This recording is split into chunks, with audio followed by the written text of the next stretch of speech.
And I started him last Scott night. Fishbowl? Not in the Scott Fishbowl. I have Darren Waller and Delaney Walker in Scott Fishbowl, so I'm very happy about that. Everyone mocked when I posted my Scott Fishbowl roster, everyone mocked my tight ends as a problem. Not anymore. Thank you very much. I think they were just mocking you. Yeah, that might have been the case. No. In the Scott Barrett, my friend Scott Barrett, DFB has the DFB Invitational. So it's a it's a 12-team, 33-man roster dynasty league with Scott Barrett and Evan Silva and Graham Barfield and a lot of big names and blah, blah, blah, blah, blah. Anyway, I have Greg Olson. Started him last night against Graham Barfield. Take that, Graham. Well done by you, Matthew Barrett. Listen, we got a lot of stuff to get to. So, Daniel, can we just start previewing? Game preview. Let's get right into it. The Chargers and the Lions. Wait, what? The Lions are going first? What? It wasn't my fault. Who produces this show? I mean, I'm just saying we're talking about big topics. Kidding. The Lions have their home opener this season. They host the Chargers. And we begin with the Los Angeles side, Matthew. A bunch of players are out right now. We know Hunter Henry is out for 4 to 6 weeks. And so you would think that means even more work. Can the volume even increase for Keenan Allen and Austin Ekeler with a depleted group of pass catchers and offensive weapons in Los Angeles? Yeah, so no Hunter Henry. I don't expect Mike Williams to play in this game. We'll get to him in a minute here, but I think this offense is two people. I think it's the A's, right? I think it's Keenan Allen. I think it's Austin Ekeler. And to your point about Keenan Allen, the A's, right, baby? Yeah, exactly. Bolt up with the A's. So anyway, I have Austin Ekeler as a top 15 play. He's a rock solid RB2. Wouldn't surprise me if he ends this week as a top 10 fantasy running back in his career. He's had when he's gotten 10 or more carries, which we expect him to do in this game, 4.2 yards per carry. Like, he's had 10 different games with 10 or more touches. In those 10 career games, he's scored 10 touchdowns. He's averaged 19.6 fantasy points per game. Give me Austin Ekeler on Sunday. You agreed on that. We all have him as a top 13 play. Obviously, the passing game volume is so good, and it might need to go up because, Stephania, as Matthew alluded to, we don't know about Mike Williams this week. It's really strange, right? He came out with some soreness, and he made it sound like he was okay after the game, that he'd be fine. But then we find out he's not practicing. Anthony Lynn, coach of the team, says he's absolutely concerned about his status. Talking with Eric Williams, who covers the Chargers for us, NFL Nation reporter, who has a great pulse on the team. He tells me this morning he does not expect him to play. So I think all signs are pointing down for Mike Williams, but we just don't have any real information as to what's ailing him. But you said he came out, he said he felt fine, and then all those will find out. Are you calling Mike Williams a liar? I just want to be clear on this. I just want to clarify this. No, Are you questioning his authenticity? By the way, I was one of the ones. Are you poking holes in his story? No, listen to me. I was one of the ones who. If you were like cross-examining him. I'm done. Move on. What do you got? I was expecting him to have a really big year. So if anybody wants the truth from Mike Williams, it is me. Yeah, maybe that's the problem. All right, for the Lions, the story for the Lions is, will Kerryon Johnson have a bounce back week? A player that we had a lot of expectations for going into this season. It wasn't a great start, kind of a weird game for them last week. But Matthew, you think he gets back on track against a run defense that I think can be had based on what we saw against the Colts last weekend? Marlon Mack, 25 for 174 and a touchdown against these same Chargers. And so Kerryon Johnson, who should get a decent amount of run, not only in the run game, but also in the passing game here.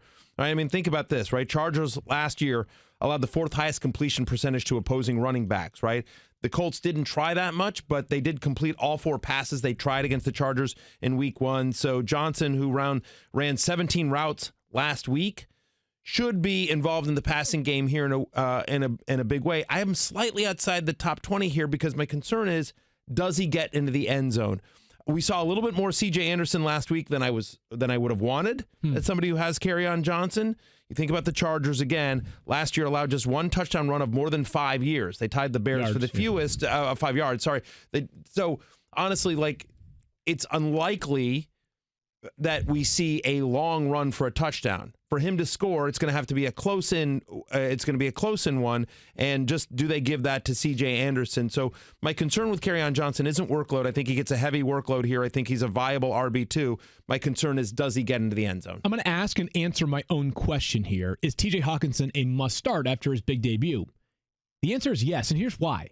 If you did not add T.J. Hawkinson because you already had someone like George Kittle or Evan Ingram or Travis Kelce or Zach Ertz, then it's not really a question for you, right? If you added TJ Hawkinson, it's because you had somebody who stumbled out of the gates in week 1, a player that you had some hopes for and didn't necessarily deliver, whether it was O.J. Howard, whether it was name some other tight end that wasn't great in week 1 that maybe you hoped would be great. Maybe you had Trey Burton, Vance McDonald wasn't like great. That. Jared Cook was whatever. So generally speaking, if you added TJ Hawkinson because you had massive worry, my answer is going to be yes, you should start him. Now, there are a couple of exceptions there. You just mentioned, like, I think Jared Cook is a reasonable conversation there, but I've got him as my top 10 tight end this week. Matthews at 13, Stephania's at 9 overall. So here's what we saw from TJ Hawkinson. He had 4 catches on balls thrown 10-plus yards in the air.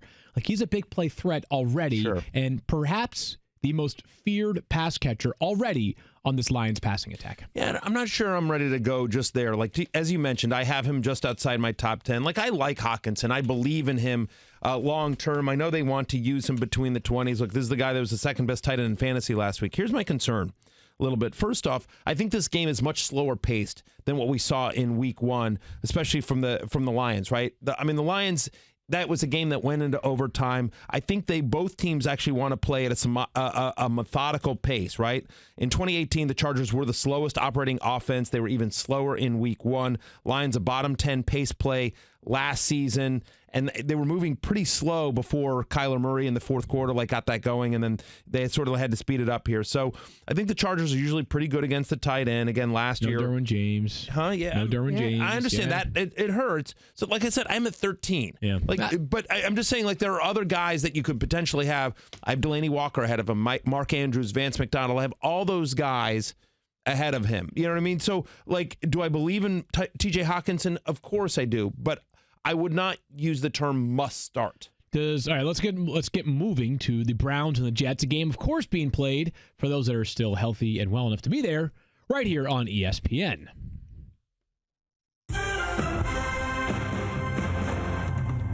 Mid-season form. Secret squirrel. There's only a ba-dum. He's got literally 2 buttons to press now. I literally have 60 buttons to push. You don't. You have 2 buttons. You have we only do a couple of drops anymore. We used to have a ton of drops, and we've gotten away from that somehow, which is a bummer. But whatever. Whatever. The show's very different. But yes, that's a drop we still use. Wrong. Yeah, there you go. I wish I was a man like you.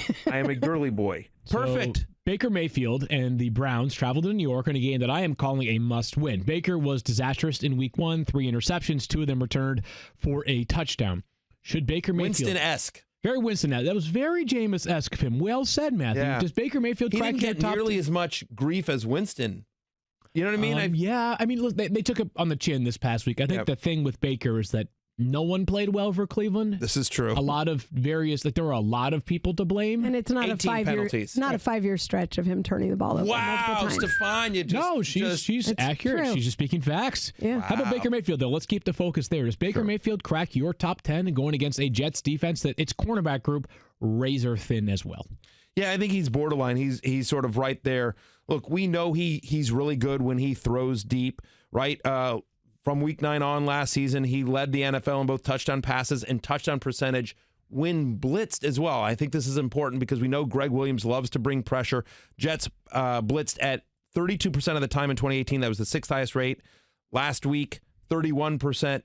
Josh Allen kind of lit him up. Had a nice game there. So, yes, I expect Baker Mayfield to have a very big bounce-back game against a Jets secondary that I think is overmatched. I don't know who's right. Odell Beckham Jr. and Jarvis Landry. I don't know who's writing these questions, but after a poor week 1 for Jarvis Landry, the guy had 12 fantasy points. That's not poor. Listen, I saw some poor fantasy weeks last weekend. They were not 12 points, but I think Daniel's writing the questions. Okay, let's throw him under the bus. Daniel, you're under the bus, Daniel. After a relatively... he probably had 5 hours to craft the note. He spent 4.5 hours on the Lions. Oh, that's probably true. On the Lions, and the rest he just sort of half-assed. So after... Can I say that? You just did. Yeah, after 11.8 points in week 1, would you be starting Jarvis Landry? Because we had a board bet last week. Matthew, bravo for you. You win. Thank you very much. Blind squirrels find nuts every once in a while. But Jarvis Landry, 11.8 points last week. Is that a shot at Daniel? No, it's just a fact. Another fact, right? I didn't know because we have one squirrel on the show. It's Daniel. I didn't know if it was a shot. Yeah, even a stupid field finds a flower every once in a while. Yeah, know there what you go. I'm That's a saying? good phrase too, Right? Nice. That's a good phrase. Nice. I'm okay. I'm stupid. I take that. I wear that with pride. Anyways, because Daniel's colorblind and he's sensitive about it. That's right. We just mentioned how vulnerable that Jets defense is, that secondary is specifically. Not a great slot cornerback group here, Matthew. Would you be starting Jarvis Landry in this juicy matchup? I'm as a borderline wide receiver 3 and 4, so it sort of depends on your options. The concerns with Jarvis Landry are the same that they were last. Look, it's a much better matchup, and I think Jarvis Landry has a nice game on Monday night. Do I think he has a great game? I think it's unlikely. You never know. Remember, it's now 5 straight games without more than 5 catches. He was targeted on just 16% of routes in week 1. That's down from what he was targeted on in 2018, 26. Now, nothing went right for the Browns offense, so you have to sort of throw week 1 out, but I think Monday night, prime time, New York, I think this is a Beckham game. You know what I mean? So it might make some sense, right? It might make some sense. Having said that, I think Jarvis Landry is going to be just fine on Monday night. So I think he's 12 points is right. I don't know what we project him for, but he's projected for 11.8. So there you go. Yeah. I mean, that's Jarvis Landry. He's just a solid wide receiver 3. All right, there you go. Stephania, we finally got some good news for the Jets yesterday after a morning that ended, or that started with, God knows how many injury updates. In a negative light, Le'Veon Bell to Twitter to tell us he's fine. Does that mean he's going to play on Monday night? Player. No, I think he's gonna play. I'm not really worried about him now. They got when has Le'Veon Bell's Twitter feed ever steered us wrong? Hey. Now, easy. The whole issue. Easy? Look, hey, what do you mean easy? Because we're not going to go into that now. We're going to talk about where he is now and what he's going to do this week. And he came out of the game with shoulder soreness. They did an MRI, which I thought was a bit extreme, but they said they were being precautionary. Sounds like they wanted to make sure that they crossed all the T's and dotted the I's, but came out with that negative, just shoulder soreness. I would not worry about his practice restriction. Again, if you're the Jets, you want to manage the guys you have right now and save them for when they're going to play, and he doesn't have to play till Monday night. So I feel good about his status. Okay, that's good news right there. That's good news right there, Matthew. So along those lines, Le'Veon Bell plays, but really everybody else is out. Are you nervous about this being a bust game because the Browns basically say, if we can tackle 26, we'll be just fine? Yeah, look, if you have Le'Veon Bell, you're starting him. We saw what Derrick Henry did to these Browns last week. So my concern on Le'Veon Bell wouldn't be necessarily from Monday night, to Stephania's point. It is season long, though. Again, this is somebody who has played all 16 games once in his NFL career. One time. Yeah. 2014 was the last time and the only time he's ever done it. So he's already getting MRIs. There's already concern. The fact that it came back clean, I would want out of the Le'Veon Bell business for season long. While his value is still very, very high, I think he has a good game Monday night as well. So if you want to wait till after this week, but I'm concerned about him season long. In terms of anyone else on this team, yeah, I guess Jamison Crowder. Trevor Siemian's going to start. And my expectation is, look, Adam Gase called a very conservative game plan against the Bills in week 1, and my expectation is with Trevor Siemian under center, that's going to be the exact same thing that happens here. So Jamison Crowder, who, again, no Quincy Enunwa, not that he was heavily involved here, but I think Robbie Anderson, who's going to be shadowed by Denzel Ward, and is going to have Trevor Siemian under center, I think you're going to see a lot of dump-offs, and so I think this offense goes through Le'Veon Bell and Jamison Crowder. I have Crowder at 25. I think he's a viable wide receiver 3 this week. You're banking on volume with him. 17 targets last week. That certainly sufficed, even if it was only for 99 yards. Let's get to the Chiefs and the Raiders. This game is in Oakland. Both teams undefeated. The Raiders.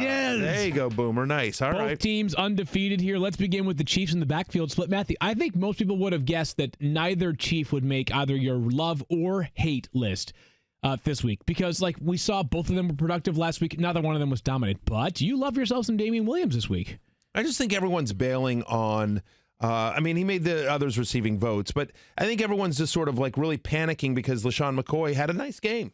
Give credit where credit is due. LaShawn McCoy played well last week. Having said that, Damien Williams still basically double the amount of snaps that LaShawn McCoy had last week, 39-18.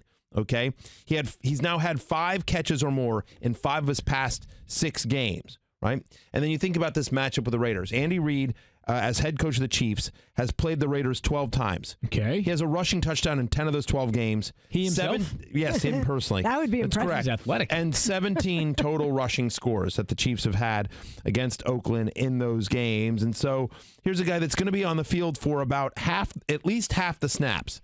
I guess my point is I think both these guys are viable until we see some red zone usage from LaShawn McCoy. We didn't really see it last week. He just got into the team, and they talked about the fact that, that's somewhere where he's still trying to get familiar. But I think both these guys are viable. I'm all in on the Chiefs scoring a lot of points here against Oakland. So, give me Damien Williams in a game where the Chiefs are favored by over a touchdown, and the over-under is 53.5. Vegas is expecting a ton of points in this one. In the same way that I feel about TJ Hawkinson, part of me wonders if the Mecole Hardman decision is just don't overthink it, right? Talented player who did struggle with drops and fumbles last year, but talented player in an awesome offense who they're going to rely upon should see a bunch of targets and workload. So I'm wondering should I be rolling Mecole Hardman out there right away, Matthew? Or are you going to be slow to roll and see it one time before you jump in? I'm playing Mecole Hardman in DFS tournaments, right? In deeper leagues where I've suddenly gotten some guys that are banged up, like if you had Tyreek Hill and you're in a deep league. But otherwise, what I'm mostly doing with Mecole Hardman is I am rostering him, which, by the way, he needs to be rostered in every league. He's available in 73% of ESPN.com leagues, and so I would pick him up immediately. But I'm probably waiting him. Like I have him like basically a borderline top 40 play this week because you just want to see it a little bit. But it is worth noting that last week, after Tyreek Hill left with injury, Sammy Watkins played 46 snaps. Mecole Hardman played 44. I mean, he was basically an every down player. Looked good in the preseason, 6 for 88 and 2 touchdowns over 3 preseason games here. Like, he's going to have that Tyreek Hill role. Last week, I mean, he's a speed guy. I'm not saying he's Tyreek Hill, but Andy Reid just said, like, we think he's a talented player. That's the role he's going to be. I would prefer him to any of the other, DeMarcus Robinson or any of the other Chiefs guys that are there. So, yeah, I'm cautious. I want to see it first before I'm necessarily starting him unless I'm in a deeper league. But Mecole Hardman needs to be rostered in 100% of leagues. Derek Carr has been exceptional against the Chiefs in the past couple of meetings being played in Oakland. That, of course, is the case on Sunday. And Matthew, I fear I might have to absolve you of Darren Waller responsibilities because he's playing too well too soon. That sort of aligns with your liking. He and Tyrell Williams both make your love list. I don't understand that setup. What has absolved me of like my... What I mean, like I've been. Can't do it anymore. What do you mean I can't do it anymore? Like he's playing too well. I don't like it.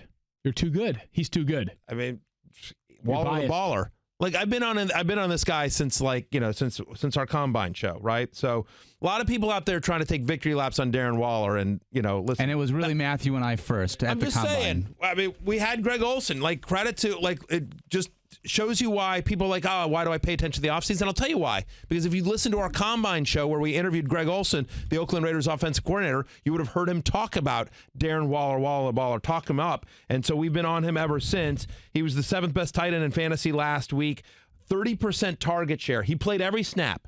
This guy is big, he is fast, and now he's going to be in a game again with an over-under of 53.5. Derek Carr is going to have to throw in this game to keep up with the Kansas City Chiefs. So, yeah, I think it is him, and I have Tyree Williams as a top 15 play in this one. Here's a guy that got basically half of the Raiders' wide receiver questions in this one. He's had 15 career games with 7 or more targets. He averages over 13 fantasy points per game in those games. He's going to get at least 7 targets in this one.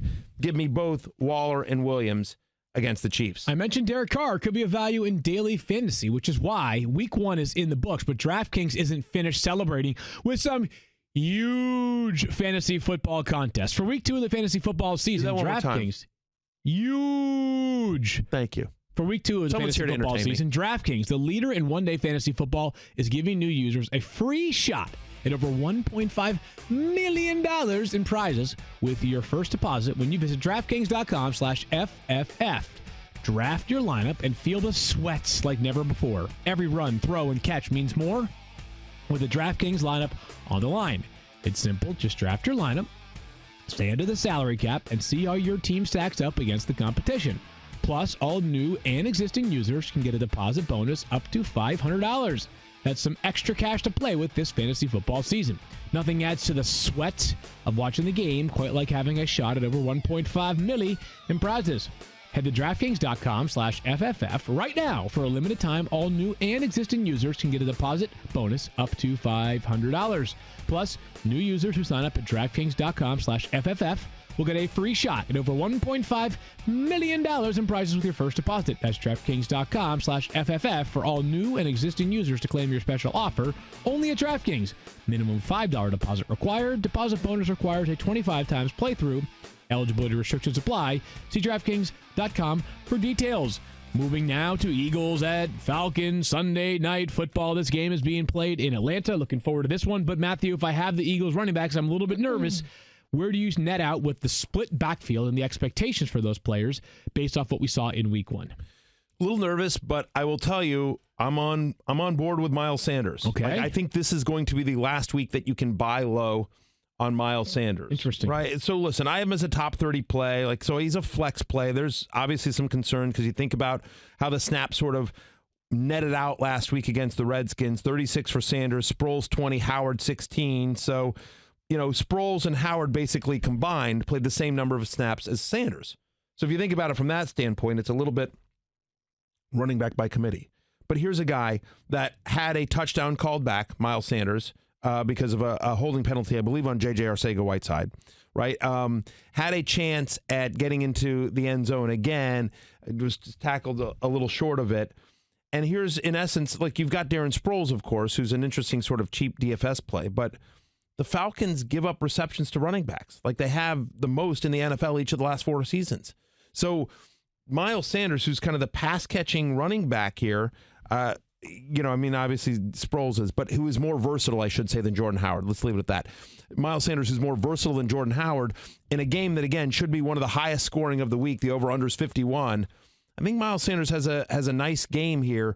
I want kind of as much of this game as I can get. I think Sanders is an interesting flex play. And I will say that by the end of this year, Myles Sanders will be the Eagles running back you want. Can you do me a favor? Can you just pretend like someone in Atlanta said something really inflammatory about DeSean Jackson? Nothing personal. Just like they called him slow or something, because I want to incur a revenge game for DeSean Jackson. Sure. I heard Jermaine Dupri said that DeSean Jackson's slow. Do you hear that? Yeah, I heard he lost his step. That's the word that the Falcons. Dan Quinn said he's not really worried. Kevin Herter said that. About him. Dan Quinn said he's not really worried about DeSean Jackson. Feels like he's lost his step. They feel like they can just bump him at the line of scrimmage, get him off his route easily. Okay, now that that's been established, can he blow up the stat sheet again? Because we all have him as a top 32 play. 32 for you, 28 for Stephania and myself. Stephania, the brilliant mind that she is, ranks him at 28. You in on DeSean Jackson repeating what we saw last week?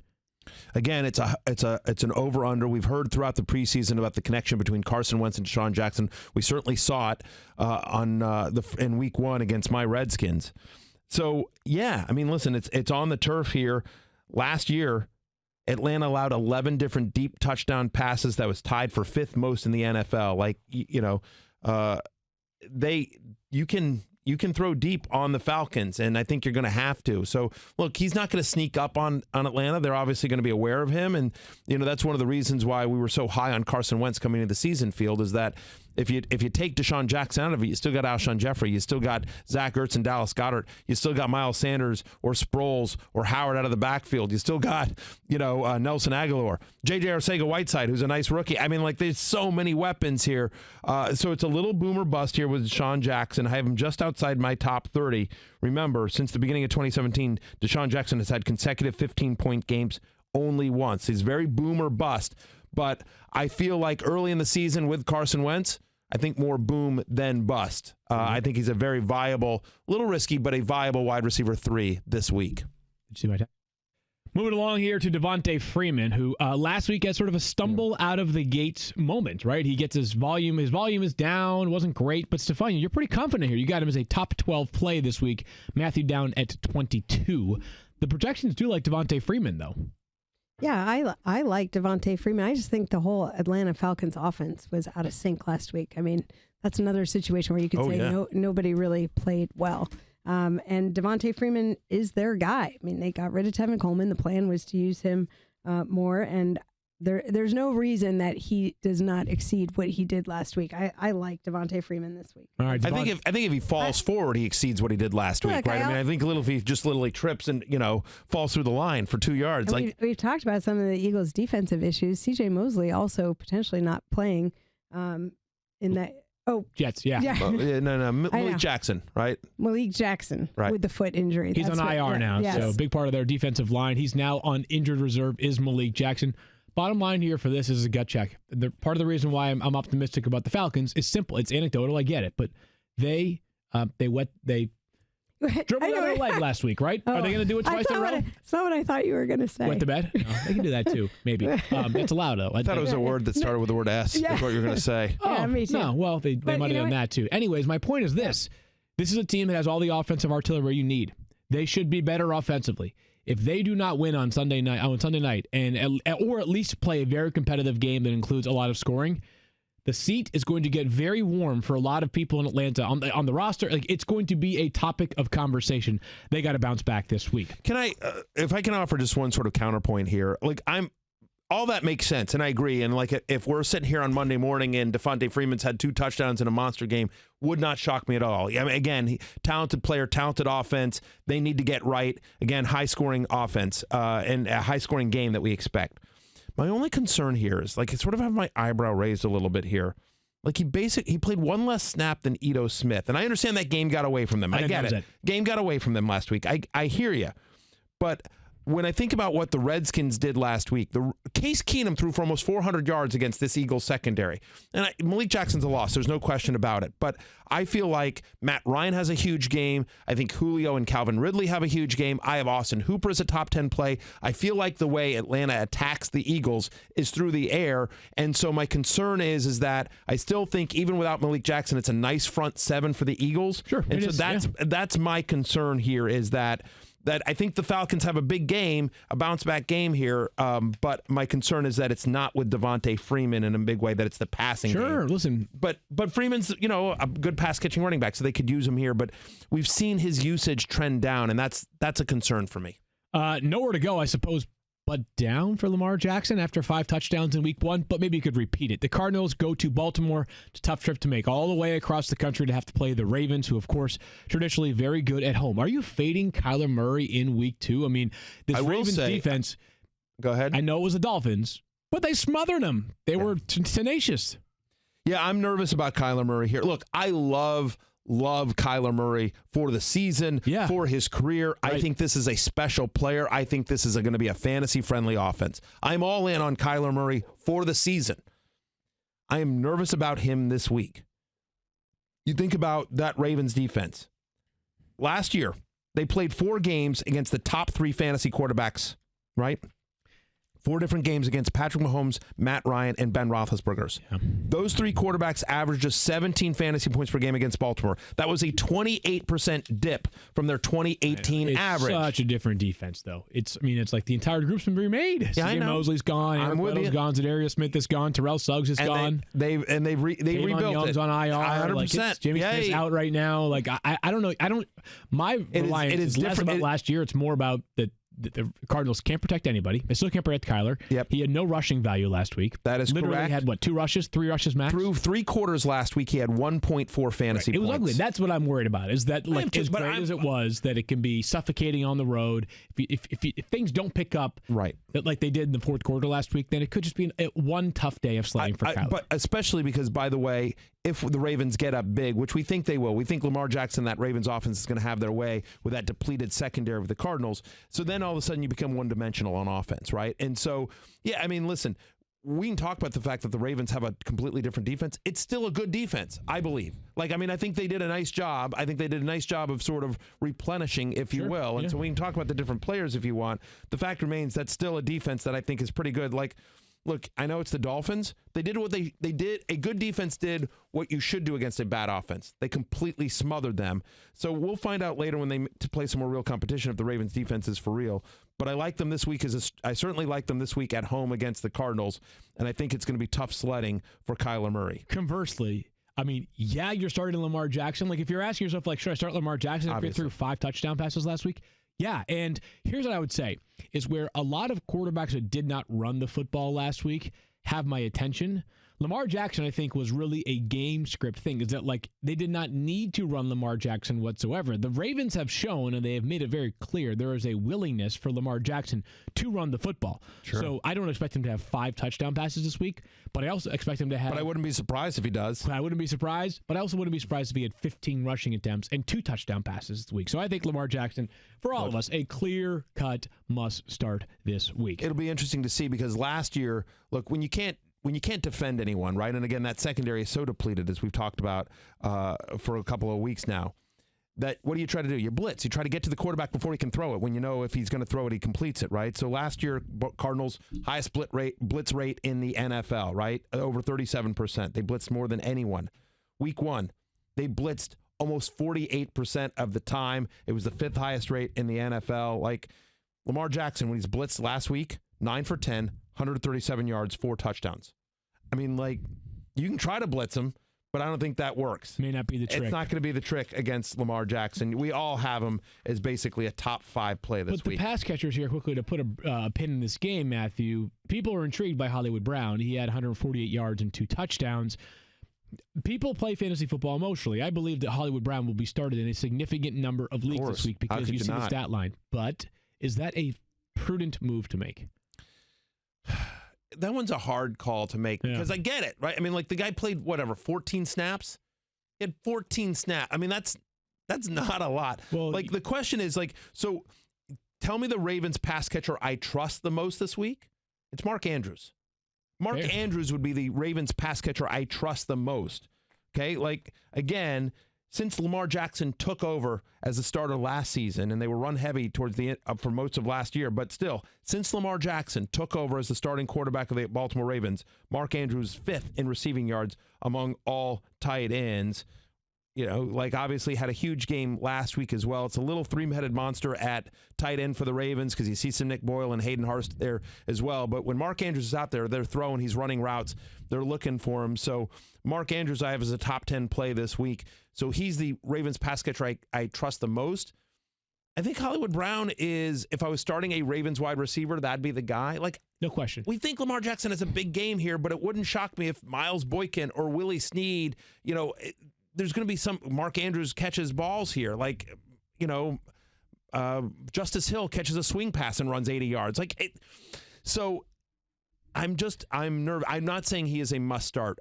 He is, to me, he's like, one thing about he's DeSean Jackson is what he is. He could have a monster game in this one. He could also do nothing. Again, he played 14 snaps last week. He is a little bit banged up right now as well, Yes, Stephania. And the thing is, I'm not surprised that he played limited snaps. This is a kid who was coming off a Lisfranc surgery in January that wasn't really supposed to reach his peak speed and performance until halfway through the season. The thing that I took away most from week 1 with Hollywood Brown was how fast he was running, because after that type of injury, speed is one of the things that it's tough to get back. So in terms of when he was on the field, how he looked, I think that's your best takeaway.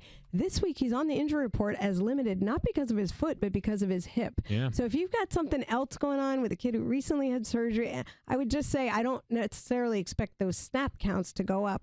I don't think he's in danger of missing the game, but I don't know that the total volume of work is going to go up. Just understand there's a little bit more risk with Hollywood Brown than you might have initially thought based on week 1. So it's just sort of how lucky do you feel? But, you know, listen, all he needs is one play. He just needs one. Let's take a quick break. We'll be right back to keep things rolling with the Bears. Fantasy, you're in the 06010. Focus. Fantasy focus. Huge one in Denver on Sunday. The Bears 0-1 go to Denver to play the Broncos, also 0-1. And we begin with, expectations going into this season where the David Montgomery is going to be the guy, the breakout star in the Bears backfield, even though he's just a rookie. We certainly heard that from some people, yes, no question. 6 rushing attempts in week 1 during that game against the Packers, in which the Bears got nothing going. We have him ranked accordingly. 35 for Matthew, 28 for me, 30 for Stephania. He actually makes your hate list this week. Yeah, here's the thing.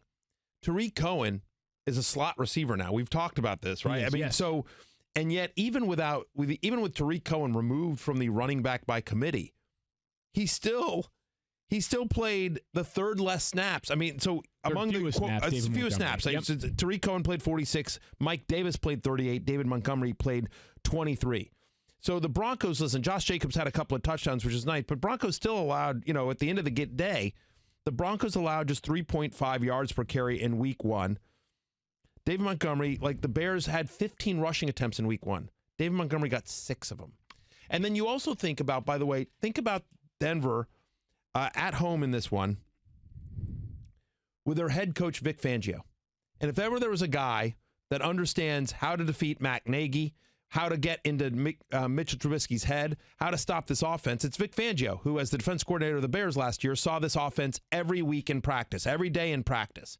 And so my expectation, I don't think Trubisky has a particularly good game here. I think they will, even though David Montgomery is new to the team, I think he understands how Matt Nagy's mind works. I don't know. I'm betting on Vic Fangio and not David Montgomery, especially based on what we saw in week 1. He makes me nervous. I'm going to need to see it from Montgomery. I'm going to see the workload and the opportunity before I'm all in on David Montgomery. I have him outside my top 30 for the week. Breaking out my crystal ball, I could definitely see a scenario where Mike Davis is a popular waiver ad over the next couple of weeks at some point, just because the passing game value he's going to present as the change of pace to David Montgomery. And by the way, I also think that Montgomery, I think, will get there. He's a talented player. I think eventually it's going to happen for him. You're asking me about week 2, and I'm nervous about him in week 2. That's correct. I think I'm taking the under on his ESPN projection. Might they have one of their targets last year in free agency, Trey Burton, on Sunday, Stephania? Because he missed week 1 with groin core issue. This seems to be still left a carryover from the surgery he had in the offseason. He really hasn't gotten back to 100%.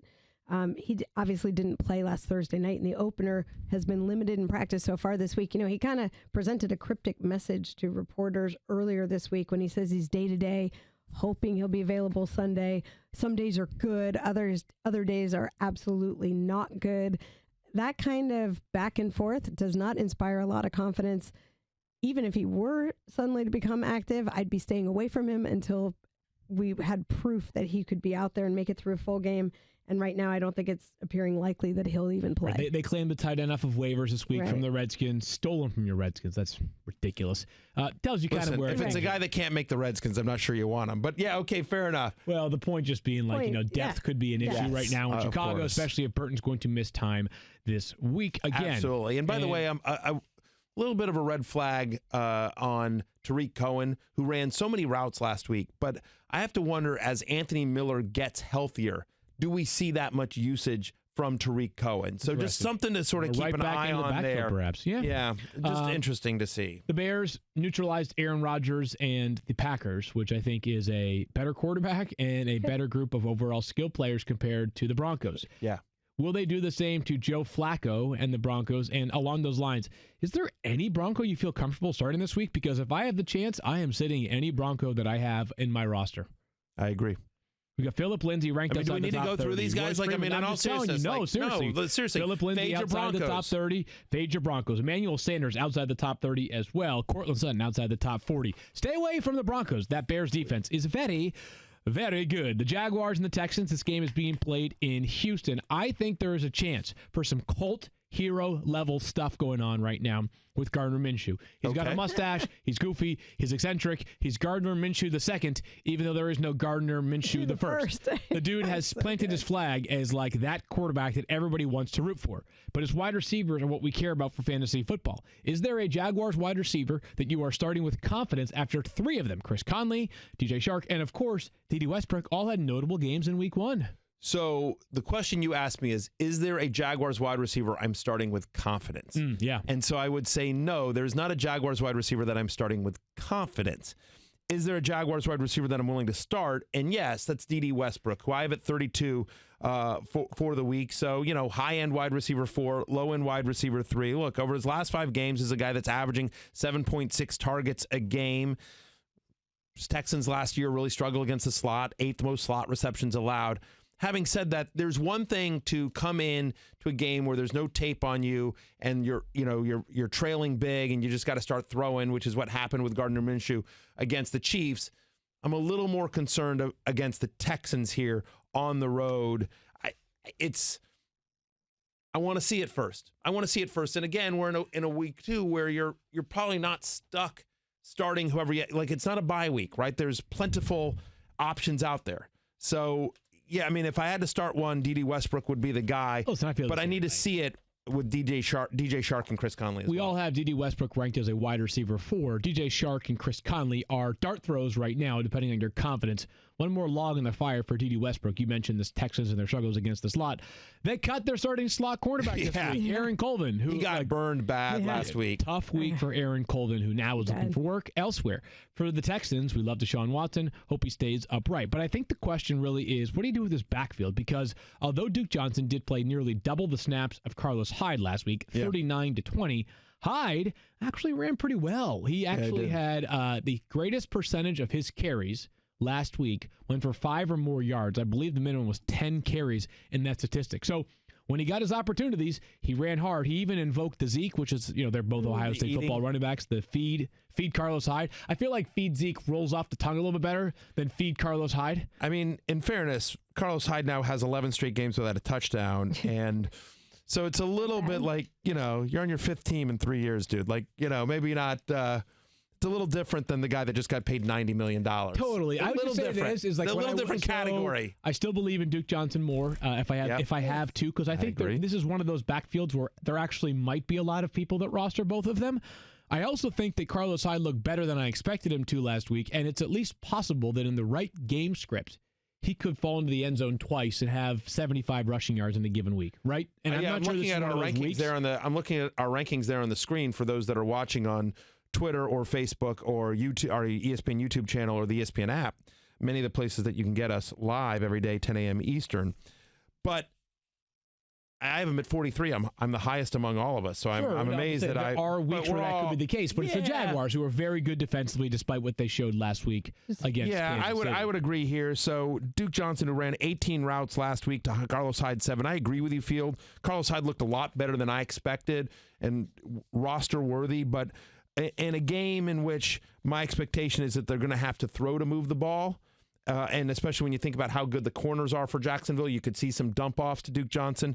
I have Duke Johnson as a viable flex play this week. Just a couple quick notes on Texans who are banged up, just as people are wondering. DeSean Watson took all those hits and was on the injury report this week, but Bill O'Brien said, just normal bumps and bruises. We saw him go down with the back issue. Obviously, he was sore this week, but getting normal treatment.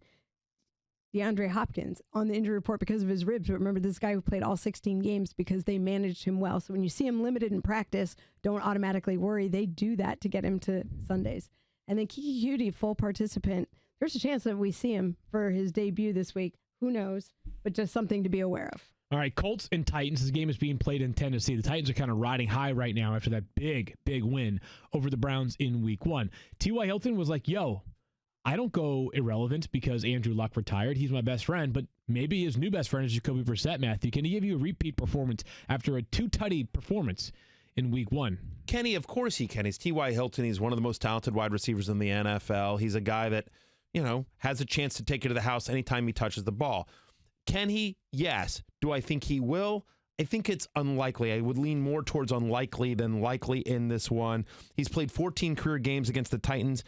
He's had under 10 points in 9 of them. Titans have seemed to really have his number, and credit the Titans, who defensively looked awesome last week against the Browns. Like, some of that was the Browns imploding on themselves, but sometimes a defense forces you to do that. And so tighten up. A home game here, the home opener for Tennessee.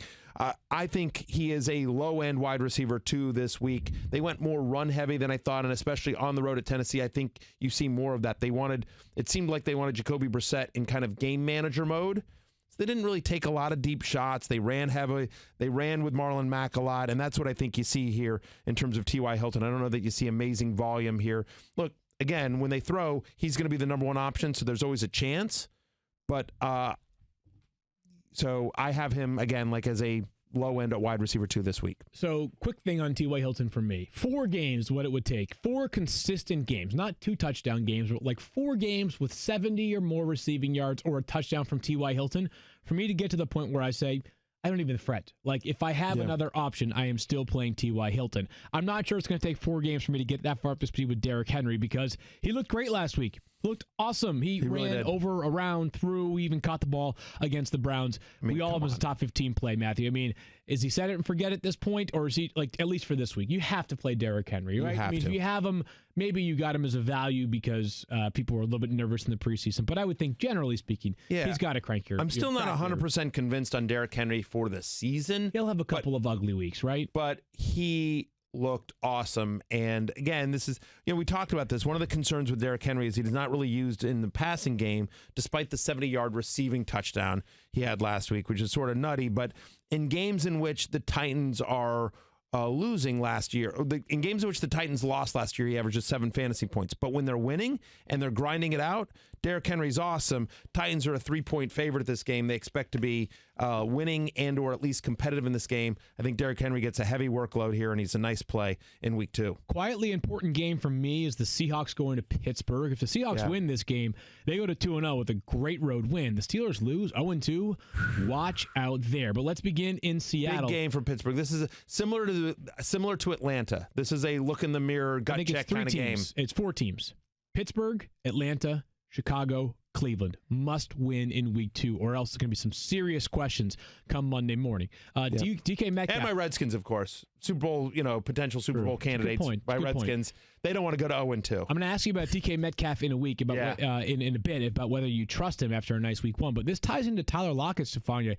He's been limited on the injury report. Yeah, he's got a back issue, and I reached out to Brady Henderson, who covers the team for us, and said watching him move around in practice, the limited part that they're able to see, he doesn't really look like he's restricted, but it's often hard to read the tea leaves, and everyone in Seattle, notably their coach, is often very optimistic about the health of their players. But I would say the fact he's practicing is encouraging, but he may not be 100%. Okay, so let's say he does play, though, Matthew. DK Metcalf. And I think, by the way, if he's active, I think it's a monster game. I mean, you just sort of think about the Steelers and how much they struggle against slot receivers. They always put linebackers on slot receivers. I mean, listen, the Patriots just... You're not nervous about what they did last week to the Patriots passing game? Huh? Yeah, you're not nervous about that one? Yeah. I mean, right? I mean, the Steelers... Philip Dorsett did not break a single tackle last week. Now, notably, he did not need to because he was so wide open that no one was within 20 yards of him. Exactly. I mean, and I think...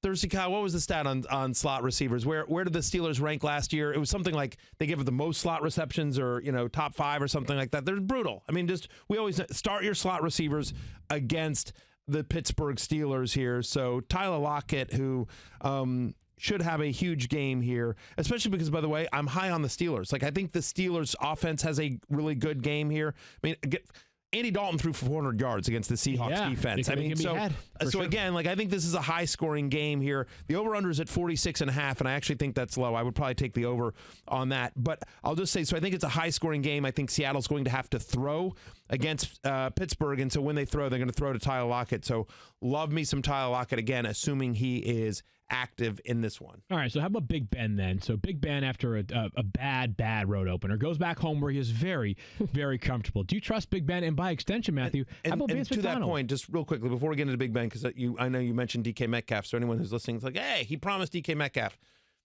I know he had the nice game last week. I'm still waiting to see it one more time. The Seahawks I'm trusting this week, assuming Lockett is active. Tyler Lockett, Chris Carson. And Russell Wilson, obviously. 1, 2, 3, I agree. Big Ben and Vance McDonald, Matthew, both guys who struggled last week. Now, Vance McDonald's probably less about him, more about who's throwing him the football. But Big Ben, can he bounce back? He has traditionally been much, much better at home. I think Ben has a big game here. Again, I think this is sort of a gut check game. I think, embarrassed on national television. The Patriots just had their way. Ben played bad. The whole Steelers offense played bad. So now, back at home, where off of that thing is... Thursday, Kyle found this one, and I thought this was interesting. Ben Roethlisberger's best 8 career fantasy games have all come at home, and a lot of times they've come after a bad loss, right? So I think Ben bounces back in a big way here. Remember, the Seahawks last year allowed a 69.9 completion percentage on the road. That was 5th worst in the NFL. They struggle on the road here again, like that. Andy Dalton just threw for 400 yards on the road at Seattle, and now Seattle's got to travel cross-country to Pittsburgh. Yeah, Big Ben's going to have a big game here, and I'll tell you somebody else who I think has a big game, a nice bounce-back game. That's Vance McDonald. You're in. You think he bounces back? I'm doing the Vance dance. I'm wearing my Vance pants.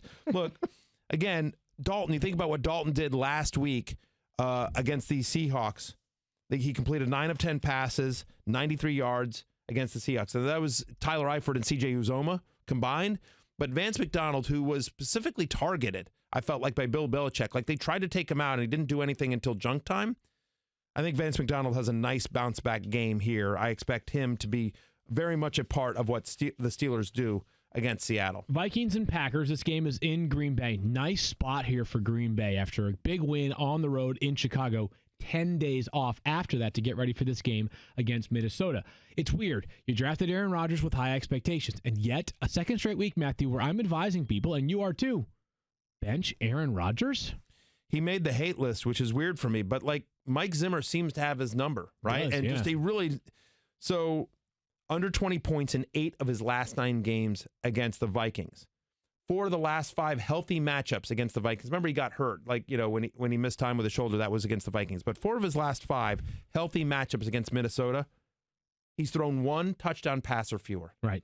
So, I mean, he has really struggled he here. Bugaboos in the first. His two sort of like the two biggest deterrents to Aaron Rodgers are the Packers and the Bears and the Vikings. He gets them right out of the gate. So we're okay with the Aaron Rodgers being more than fine. We still love Aaron Rodgers. Of course. But coming out of the gates might be a good week to be considering some of the other quarterbacks who are available. There's a bit of a concern here, especially because, by the way, and credit the Bears defense for being part of this, but that offense looked out of sync. Remember, it's a new offense. They want to, that Matt LaFleur is installing, and so there's going to be some growing pains there.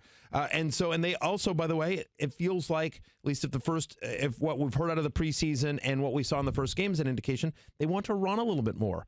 So I don't know. I think you're going to see low passing volume here from the Packers because, especially, by the way, Packers have a good defense. The over-under on this game is 44. Like, I think this is a fairly low-scoring kind of, grinded out game. Grinded out divisional matchup between two rivals, two good defenses. So Rodgers isn't going to have to air it out either to win this game. And so the Packers, who are 3-point favorites, we both have Aaron Rodgers outside our top 15. Look at this. We have 3 people that all have the exact same ranking for Aaron Jones. 23, 23, and 23 all the way across the board. Makes the hate list. Again, you just mentioned it. I think basically take what we said about Aaron Rodgers and recycle it for Aaron Jones. What we saw last week was if you face a good defense, it's going to be difficult to get a lot of push. By the way, the Packers might not have perhaps the best left tackle in football in David Bakhtiari. Yep. He's been on the injury report. That could cause him to shuffle their line a little bit. B, when the Packers are trying to either play from behind or pick the tempo up or in gotta-have-it third-down situations, Jamal Williams plays.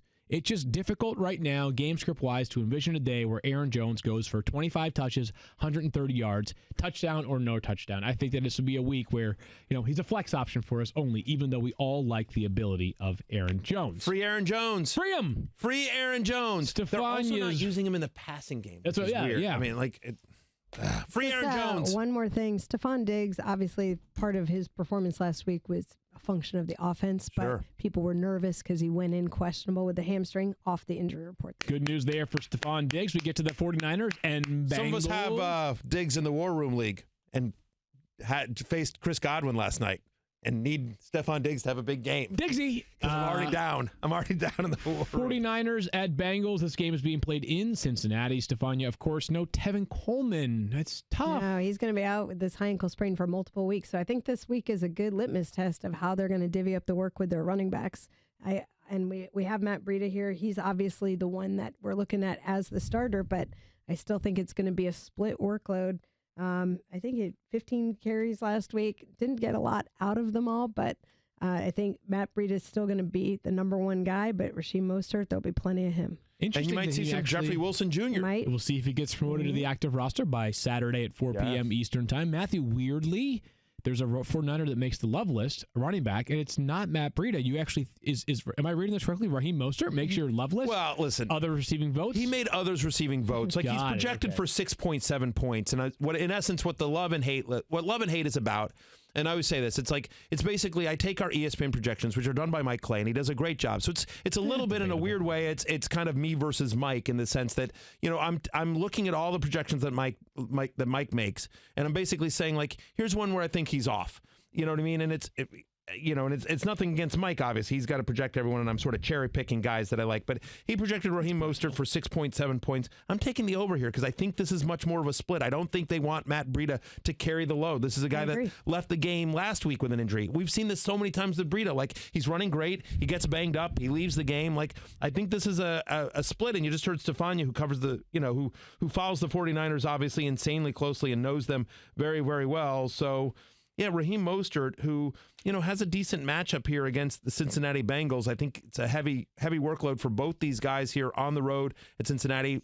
Kyle Shanahan, I think, wants to involve his running backs here, try to take the crowd out of it. Jimmy Garoppolo did not look great last week, so I think they want to be heavy on their run game and try to take some pressure off the passing game here, which is still candidly in flux. Yeah, give me some Raheem Mostert as certainly somebody that you could roster in a deeper league, maybe in a DFS thing. But yes, I'm taking the over on 6.7 points for Raheem Mostert. Another running back question mark is, of course, Joe Mixon, Stephania. I do not have him ranked right now. Yeah. Do you? And if you you're do, the smart one. Okay, tell us more about what you could foresee. I had on him Sunday. ranked because early on there was, they were just very sort of non-committal, I guess I would say. And so I like to see what's the player going to do during the week. He had the ankle injury. We obviously saw Giovanni Bernard's work go up after Mixon was hurt. Had an MRI on that right ankle, which came back negative. But now you look at 2 consecutive days of not practicing, Wednesday and Thursday.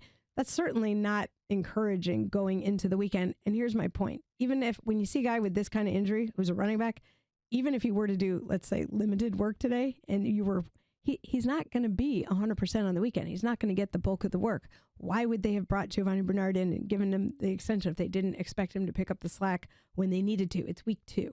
So I don't think it's encouraging that he even takes the field, but I would stay away. There were just 2 games last year in which Joe Mixon did not play and Giovanni Bernard did play. In those 2 games, running back 6. So we have some evidence that if and when Joe Mixon is out, Giovanni Bernard can be a competent player. I've got him at running back 17 for this week with no Mixon ranking. Yeah. I mean, I think that's right, by the way. I think he's easily a top 20 play. We've seen this before. When Giovanni Bernard gets work, he's productive, right? And so, whether it was backing up Jeremy Hill or Joe Mixon, when he's been the guy, he's always been very productive. And so if Joe Mixon were to miss this game, maybe you see some Kerryon Williams, the rookie from Texas A&M who they drafted. Gig'em, love Kerryon. But I will say that, yeah, Giovanni Bernard would easily be a top 20 back. And if you have Joe Mixon, hopefully you have Giovanni Bernard. I said this word a lot going into the week 1 is I want to see, it's an observational week for us, right? We want to see what works, what does not work, what surprised us, what maybe we did not see coming at all. One of those things would be John Ross's value, and 170 air yards last week. That was most amongst wide receivers in the NFL in week 1, Matthew. I don't know that he's earned my trust implicitly that he has to be in my lineups, but reminds me of Hollywood Brown. He reminds me of Terry McLaurin. Here, he is players that, I actually think the range of outcomes is fairly narrow here. It's either crazy, like 158 yards and 2 touchdowns, or it's like a day that you regret having him in your lineup entirely. Yeah, you know what? John Ross is a guy that, and we talked about this earlier in the week, right, after in the Monday recap, right? So John Ross, maybe some players take longer than others, and he's dealt with health issues throughout his early NFL career. I was going to say the second most encouraging thing to come out of the game was that he was not on the injury report because of a hamstring issue this week. That was literally what I was looking for. This is a guy that was taken in the top 10 overall of the NFL draft and was, highly thought of coming out of college. So has that first round talent, that first round pedigree, and has seemingly had a nose for the end zone field. He's played 8 games in his career without A.J. Green active. He's got 7 touchdowns in those 8 games. And so sometimes it was like 1 catch for 1 touchdown, but seems to have a nose for the end zone and feels like at least, we have 1 game of sample, but feels a little bit like if you want to, Zach Taylor, running kind of a McVay-esque offense, feels like John Ross is kind of the Brandon Cooks, if you will, of that offense. Interesting. I like that comparison right there. Yeah, plenty of speed as well for both of those players. I'm just encouraged in general by what the Bengals did offensively in week 1. They looked and great in the preseason. They did, and kudos to Zach Taylor and the offensive staff there. We'll see, hopefully, if it continue at home against the 49ers. But deeper leagues, Andy Dalton is very much 2-quarterback viable. And, as you're sitting here, if you've got Cam Newton, you're like, oh, boy. Jameis Winston had another bad game last night. Like, if you're looking around and like most of the decent quarterbacks in your league are gone, like, let's see what happens this week. But I think Andy Dalton could actually be a reasonably viable top 15-ish fantasy quarterback this year, like a viable 2-quarterback league guy. The Bills go back to MetLife Stadium where they play the Giants after beating the Jets there last week. Josh Allen cracks my top 10. Stephania's top 8. Matthew, he makes your love list. You got him at 12. A lot of positive signs that we saw in that second half from Josh Allen of Week 1. 5 rushing touchdowns in his last 5 games. A rushing touchdown or at least 100 rushing yards in 6 of his last 7. At least 16 fantasy points in 6 of his last 7. And oh, by the way, now he gets the Giants. Right. Who Is the that Giants? Yeah, I mean, the Giants are awful, right? I mean, like Dak just completely tore them to shreds. You think about the Giants, who were bottom 3 in the NFL last year in sacks, and their defensive line is worse than it was last year, right? They can't get pressure on the quarterback here, and so you're going to give Josh Allen time to chuck it down deep or to run. Yeah, give me some Josh Allen here. So honestly, like the Bills are the road team, and they're favored. Yeah, 1.5-point favorites are the Bills. And again, after beating the Jets there last week, apparently they're comfortable inside MetLife Stadium. Devin Singletary sort of cemented his value last week, I think, in some ways. He is the clear-cut number 1 back in Buffalo. He had more than 2 times the snaps of Frank Gore, and TJ Yeldon played just 2 snaps in total. They did not run the ball much early on in this game last week, Matthew, but should Singletary be locked into your flex spot for a while now? I think he's a very viable flex play here. We all have him basically as a top 25 play, the running back position. I was really encouraged not only by the usage and not only by what I saw, just from the eye test. Kid's a talented player. Like Sure, you see what Buffalo saw from this kid out of FAU, why they were comfortable releasing LaShawn McCoy. But what I was really encouraged, other than just the eye test, they involved him in the passing game because we didn't think that was coming initially because he wasn't involved in the passing game in college that much. He caught 5 balls in this one. And so you get the usage. You talked about the snaps. You talk about the passing game usage. And then you get a matchup with the New York Giants, who last year allowed the 5th most rushing touchdowns, who, let Zeke run all over him. Zeke who'd been there 3 days. It's a bad defense. I'm sorry. The Giants are a bad defense, and so running is going to be obviously a part of what Buffalo wants to do, especially when you have a mobile quarterback like Josh Allen. We've seen this before. When you have mobile quarterbacks, it is hard to focus on stopping the running back. After a big Week 1, John Brown finds room for all of us as a wide receiver 4. Matthew and I are a bit more optimistic than Stephania. Remember, 10 targets last week. 10 targets, 123 yards, a touchdown, got him involved in the passing game down the field as well. Cole Beasley is sick. He missed practice on Thursday. My sense is it'll be back on the field for Sunday, but John Brown certainly has an excellent chance to lead the Bills in receiving in most weeks. I just want to see it sustained because we've seen this before where he's been glimpses. Third best game of his career. Is that really is that going to be John Brown going forward, or is that just opportunity? I think it's opportunity. I mean, John Brown, when he was with the Cardinals, had 1,000 yards and 7 touchdowns in a season. Last year, before the Ravens went all run heavy with Lamar Jackson, with Joe Flacco as his quarterback. Joe Flacco, John Brown was basically a top 20 wide receiver. He was like kind of borderline there. I want to say wide receiver 22 or something. Thirsty Kyle can keep me honest on that one, but it was something like that. I mean, like, he was very productive last year with Joe Flacco, and so now he gets to an offense here where he's the number 1 guy, where he's healthy, Stephania, because I know you've talked about him a lot in terms of his health. Right, but, and that's part of the sustainability. Yeah, sure, but healthy right now, and so going to an offense that's perfect for him. I mean, a deep ball threat, a guy that averages over 15 yards per catch for his career, going with Josh Allen, who loves to chuck it deep. Strong-armed Josh Allen, like, I'm in on Smokey Brown. Sterling Shepard, Stephania, do we think he'll play on Sunday? Because if not, seriously, Daniel Dopp is going to travel down and play wide receiver for the Giants. I know. I think they're hopeful, but today is the tell-all. Look, he played 68 of 69 offensive snaps in Week 1. We did not know there was a problem, and as a reminder, when it comes to concussion, sometimes players will report symptoms after the game or even the subsequent day. So we heard on, I believe it was the day after the game, that he had entered into the concussion protocol. We thought it might be mild. Sounds like it's not.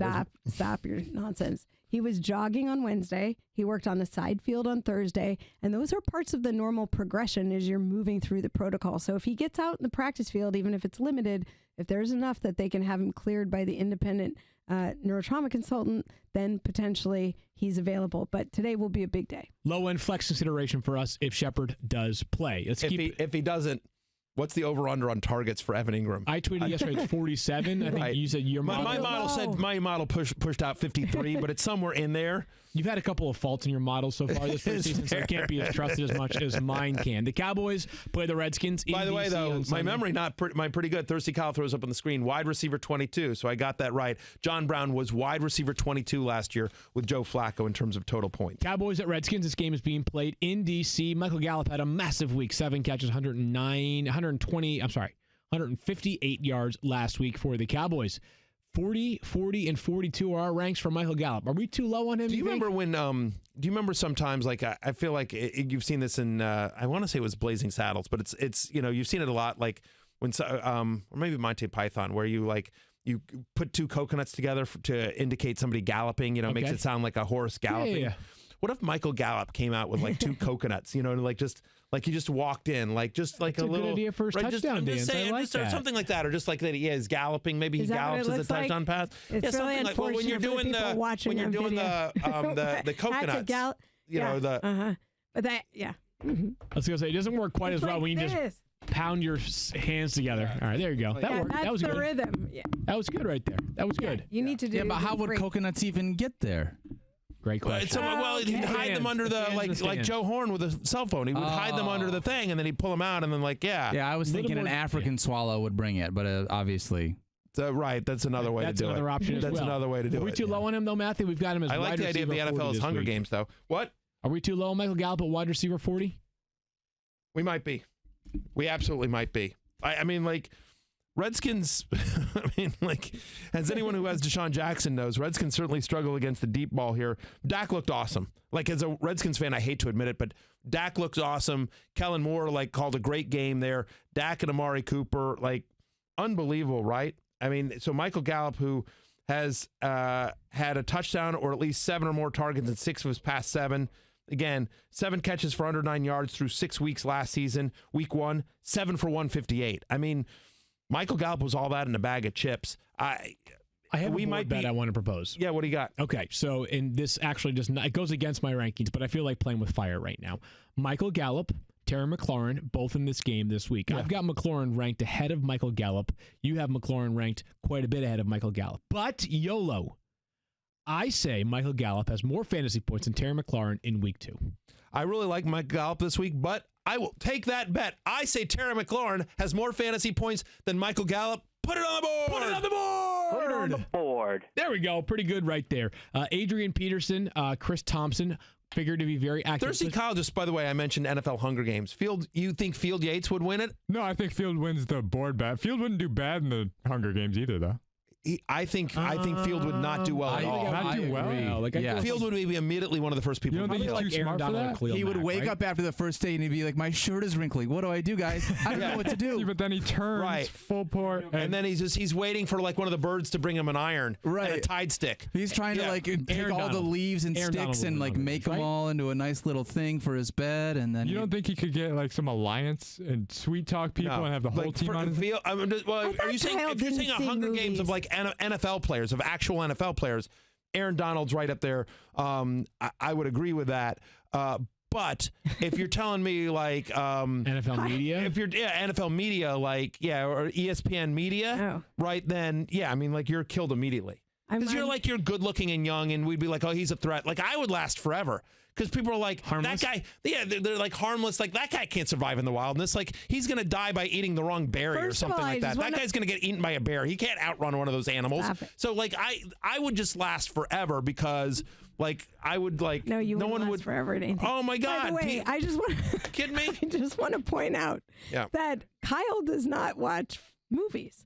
So I'm like, how is he going on and on about Hunger Games when I swear he's never seen a movie? Remember, I had to do book report on Star Wars. I made him do And a he book report on Star Wars. He puts it up on the screen. I don't watch movies. Stephania Marisa was a fan, and I'm a fan of her. That sounds like a guy who's about to get married. That does sound like a guy Very about to be sweet. married. Appreciate that, Stefan. Definitely doesn't sound like a guy who's been married for a long time. It's definitely a guy that's about to be married. Before we move on, Stefania, can you just give us the update on what we learned about Darius Geis after meeting with James Andrews yesterday? Yeah, so Darius Geis underwent an arthroscopic procedure, and I actually think it's really interesting because it came out and we just heard that he was, the timetable has not been specified by the team. Here's what I would say. We know he went in with a meniscal injury. So there are basically two choices when you go in with a meniscus. You can sort of trim it up, clean it up, and then get back about your business. Or you can actually choose to repair it if they believe the repair is viable, but you have to protect the knee for a long time afterwards. In other words, it's usually going into multiple months before you return from a repair. The fact that the team expects to have Darius Geis back in the not too distant future suggests to me that it was just a cleanup type of procedure. But I will say this. If you have a medial meniscus, usually you hear about those, you're like 2 to 4 weeks. When you have a lateral meniscus, it's longer to recover from. So you're sort of hearing these longer timetables. So you think it's a lateral meniscus? I suspect it's a lateral meniscus that was probably cleaned up, a little longer to recover from. So don't automatically assume, oh, it's going to just be a bounce back. And here's the other thing I'd say. If you didn't repair it, it wasn't repairable, it wasn't that type of injury, it makes me a little more nervous about his future globally, because we know that you get joint breakdown when you have that type of injury. Now you got a guy who had an ACL in one knee and a meniscal injury in another, and it makes me sad for him because he's still such a young guy. But can he be productive this season? I believe so at some point. Okay, well, it breaks my heart because you guys know I love Darius Geis, but I will say this. Stephania was like, she was nervous about Darius Geis for these reasons coming into the season. She was worried it's going to be too much too soon. Now that's not what happened here. It's just sort of bad luck, but just sort of bad luck. But it is what it is, right? Yeah. And you make the best of it, and he's still young, so he's got that, and you hope that he really sticks to his rehab and gives himself the best chance to get on the field this year. 4 to 6 weeks it's not great, but at least I'm hanging on to him. I'm not dropping him just yet. I'd say so, yeah. And real quickly, if I can just talk about this, I do think among the running backs that will replace him against the Cowboys, it's Adrian Peterson, obviously, and Chris Thompson. Chris Thompson's the more interesting guy to me. Totally agree. 10 targets last week, led the team in targets, obviously. And catches. 7 catches, yeah. Has a top 15 PPR scoring season under his belt. Adrian Peterson, respect for the career, but it's going to take a 25 carry, 100+ yard effort for him to be a better play than Chris Thompson in a lot of weeks. Yeah, and without Trent Williams on that offensive line, I think that's going to be tough. You saw how much Darius Geis and the entire run game struggled against the Eagles last week here. Cowboys a 5-point favorite, and that might be too low. So, yeah, again, if they get down big or even just they're down, Chris Thompson is the passing down back here. Since the beginning of last year, Cowboys allow the second highest completion percentage to opposing running backs as well. So, yeah, I think Chris Thompson is actually flex-worthy this week in a PPR league, a 12-team PPR league, something like that. Couple of games to bring us home. Of course, the Saints and the Rams, a rematch of last year's NFC Championship Before game. we move on, I know we went a little bit long on this game. We'll go quicker on some other ones, but just very quickly, I want to talk about why I like Terry McLaurin. This is a guy, they're going to have to throw. They're going to have to throw deep, and here's a guy that played over 90% of the snaps. Like, he is locked in as their number one guy. Sure. He's a very good route runner here. McLaurin needs to be rostered in 100% of leagues. So it's one of the reasons why. Listen, Gallup is great and better quarterback and better offense and everything like that. But look, Terry McLaurin had the long touchdown and candidly should have had a second one if Keenan had hit him in stride. So I'm very bullish on Terry McLaurin, and that is not my Redskins fandom talking. Couple of games to bring us on home. First, the NFC Championship rematch between the Saints and the Rams. The game is being played in Los Angeles. Drew Brees on the road has struggled of late. Matthew, you and I would say bench him. Stephania's got him to top 10 play still, but make the case for benching Drew Brees this weekend? Look, again, like you look at his career home road splits, right? So he has struggled when he's been away from the Superdome, right? And this is going to be outdoors, right? Since week 14 of last season, since week 14 of last year, the Rams are a top 10 defense in terms of limiting yards per catch after the reception, which is also something that the Saints tend to count on, right? Whether it's dump offs to Kamara, whether it's Ted Ginn, not his actual name, getting him the ball in space, Michael Thomas obviously as well. And so, look, I think they want to run the ball here. The Rams are a very good defense. Since the start of last year, they're the 12th best passing defense in the NFL. And so you think about Drew Brees' home road splits, and they're pretty brutal, right? I don't know. Like, for me, Drew Brees on the road in this game outdoors is somebody that I am fading and have outside my top 10. Latavius Murray last week was outsnapped in the red zone 7-3 by Alvin Kamara. He had just 8 touches in week 1, but I think this is a player to keep in mind going forward. I think it's going to be one of those guys that when we get into the thick of bye weeks, will wind up having a bunch of value in deeper leagues, just because we saw that although it was a smaller sample size last week, he still has some juice behind a very good offensive line. Jared Goff makes Matthew's love list this week, so if you were playing a quarterback in this game, you feel better about Jared Goff. Sort of has the inverse, right? He is better at home than he is on the road, which is not that uncommon for a lot of quarterbacks. We talked about Ben Roethlisberger, amongst others, who play better when they're playing in their home confines. Jared Goff makes your love list this week.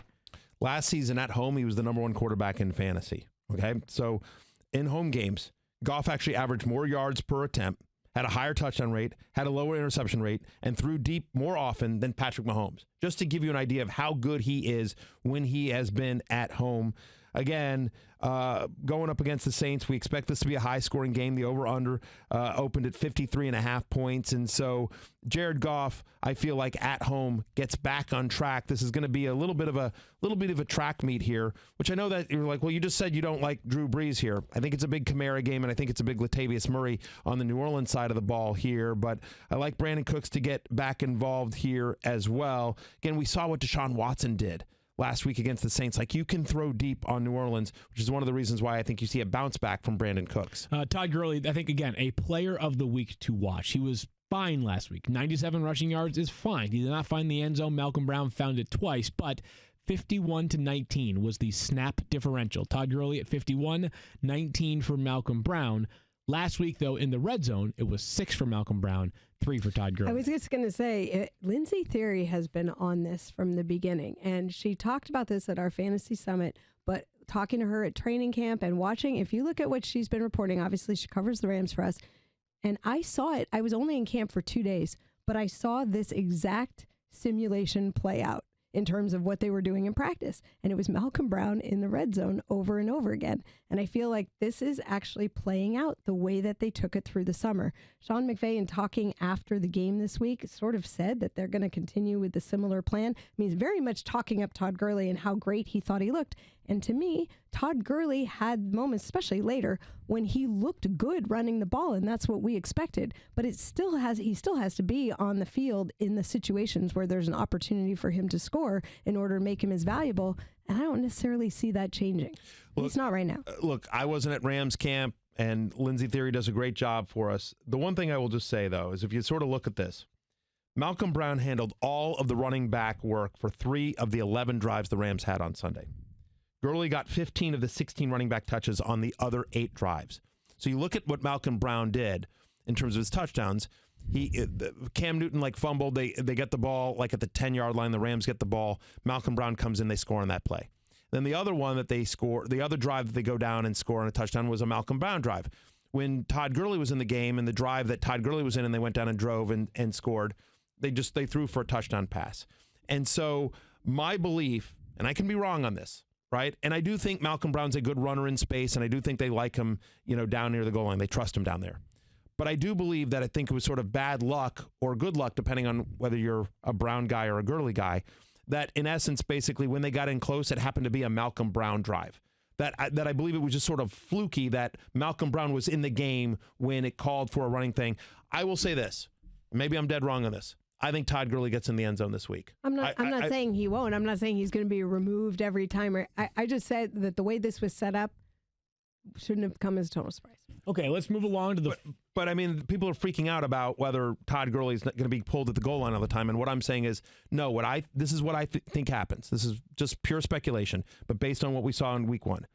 I think Malcolm Brown gets 2 to 3 series a game, whether it's pre-scripted or not. But I just think they're just they want to give, as Stephania said throughout the preseason, they want to manage Todd Gurley's workload. And that is one of the ways you do it. You give him a couple of series off. And so I think it's going to be Malcolm Brown, not Darrell Henderson, that gets those series. And if they get in close, he'll get it. But I don't think he's suddenly going to get vultured. I don't think this is a James Devlin situation all of a sudden where Todd Gurley gets them down to the 10 and all of a sudden they pull him and here comes Malcolm Brown. Last game for us here is the Patriots going to Miami to play the Dolphins. First, a bit of news. It comes from Adam Schefter. He reports that Antonio Brown, as of this point, will not be placed on the commissioner's exempt list prior to this game. The NFL probably would not be inclined to do so without having the chance to either meet with Antonio Brown or his accuser. We believe Antonio Brown will play on Sunday. We all have him ranked that if he plays, you most likely will have him in your fantasy lineup. The question for this game, I think, is rather simple. Is there a Patriot that you're not comfortable starting, Matthew? And is there a Dolphin that you are comfortable starting? There's not one Dolphin that I'm comfortable starting. Okay, that part's easy then. Yeah, I mean, like, could Kenyon Drake do something against them? Of course he could. But And if I had to pick one, that would be the guy that I would pick. But I am as a, low-end running back 3, high-end running back 4. Like, you're just hoping for junk time with Kenyon Drake. But, yeah, otherwise, no, I think you're starting all your Patriots. If there was one guy that I would have a little bit of pause about, it might be Josh Gordon, just because of does Antonio Brown being active take a decent amount of snaps. But I think there's probably enough volume and enough fantasy goodness to go around, like we saw with not only did Gordon have a good game, but Philip Dorsett last week. So, yeah, I mean, so maybe you're not starting Philip Dorsett or Rex Burkhead, but any of the obvious Patriots, you're starting. Don't think this. Yeah, Don't the get cute. line right now is 19 points in the Patriots' favor. So Vegas is forecasting one of those games where maybe every Patriot gets into the end zone against a Dolphins team that right now is in a full-on rebuild. Are you taking the over or the under on 19, Field? I think it'll be more than that. Over. What about you, Matthew? That's such a huge line. It's a huge line. The only reason they certainly have the talent to do it. Right. The only reason I would take the under there is that because the Dolphins are coached by Brian Flores and Chad O'Shea is their offensive coordinator, both of whom are longtime Patriots assistants who worked for Bill Belichick, I could see Bill maybe not running up the score on his former coworkers. That'd be the only thing. I'm going over. Stephania, what do you got? Oh, as far as the over-under, I'm not. I think it's right about right, or I take the under. Okay. Going with Daniel, how about you? Interesting. I'm taking the over. I'm with you. Yeah, Daniel, I you're a think smart Bill man. Belichick puts his foot on the Dolphins' throat and just doesn't let up until the game's over. All right. Well, good Tom stuff. That may be Brady there. right. I mean, it would be Tom Brady cold, but struggles in that. Miami. Fantasy Yeah. football now, 10 a.m. Eastern time on ESPN2 this Sunday, 10 to 1, getting you updated with all of the latest. In the meantime, Stephania will have her injury blog and plenty of updates on Saturday. Matthew has a new fantasy show coming out, Love Hate edition. Fantasy show on ESPN Plus. Fantasy show on ESPN Plus is up. We have a Friday show answering all the Week 2 questions, and we also have Love Hate. The Love Hate edition of the fantasy show is up now as well, all on ESPN Plus. And new Week 2 edition of Love Hate is out there, along with details about the Superhero League. So lots of very famous people that have been in superhero movies playing for charity. So you can read all about that as well. And if you want to check out the league, you can do as well. The link to check out the league is in the article. So check that out. Love Hate on ESPN.com. I'm a company man. We'll talk to you guys on Monday. Happy birthday to Aaron Waller. Peace out.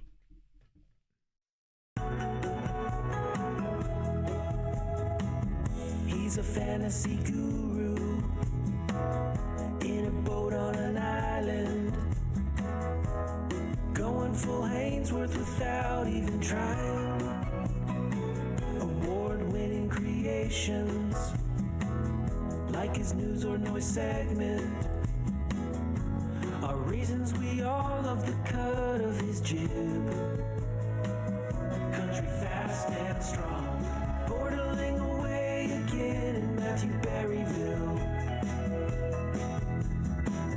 Searching for a field shoe in a pile of junk. When you lose a bet, you have